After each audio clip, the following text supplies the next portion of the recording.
Hello my friends and welcome to a new video. Yesterday a mail was sent out by our friends at MOZA Racing to inform us that they are opening the offensive on the recent new offer from Fanatec.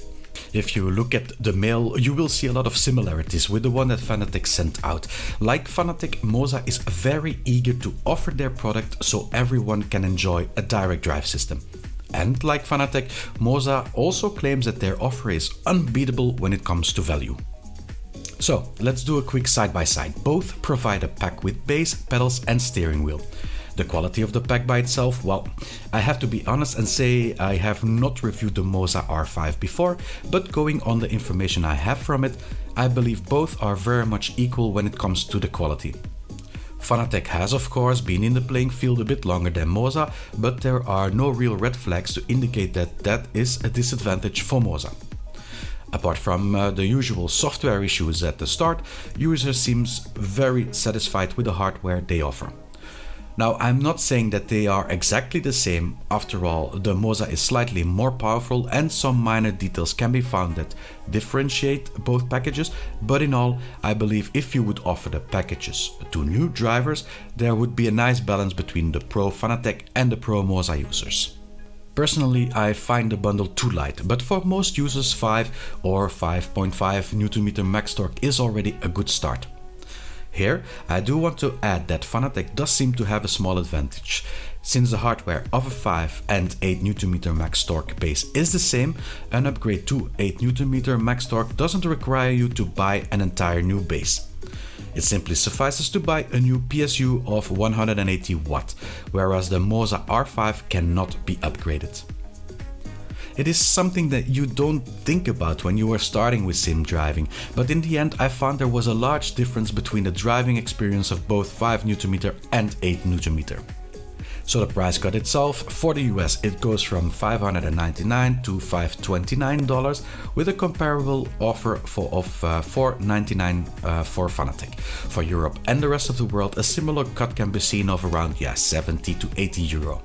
This is rather remarkable for me that MOZA is not able to cut under the current Fanatec offer. Looking at the price alone, I would say that Fanatec has the benefit of price here. Of course, it's not only those prices that are important. There is the shipping, which these days can be very expensive, and also something people sometimes forget, the taxes that are applied. And there is a big difference. For me, being in Europe, when I order from Fanatec, I don't need to pay any taxes atop the price that is displayed. The shipment of my GTDD Pro when I bought it was 15 euro, which undoubtedly increased since that moment, but still, I would pay more or less 515 euro for this new package. As for MOZA, I looked at the local retailers and would need to rack out 659 euro for the package. If I would directly order from MOZA itself, I would pay 579 euro for the bundle without shipment and taxes. And a rough calculation with those two extra costs included would also bring it close to the price I would get from a local retailer. Now, if this is the same for the US, not quite. The price to start there is lower, and I do believe both shipment and taxes are also less heavy than what you would pay when ordering from the EU. Of course, it's hard for me to check, but if you guys have some experience with the prices from outside of the EU, I would be happy to read it in the comments. So is Fanatec still the best buy? Yeah, as I discussed in my price cut of the Fanatec bundle, there are plenty of regions that Fanatec will not ship to.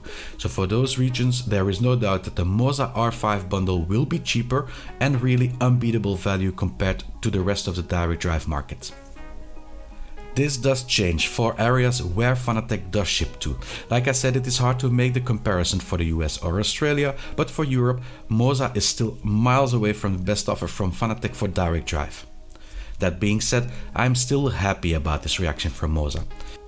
As I stated in the previous video of Fanatec, the more competition, the better. And since Logitech and Thrustmaster are not able to bring out decent offers at the moment, we are very dependent on actions like this.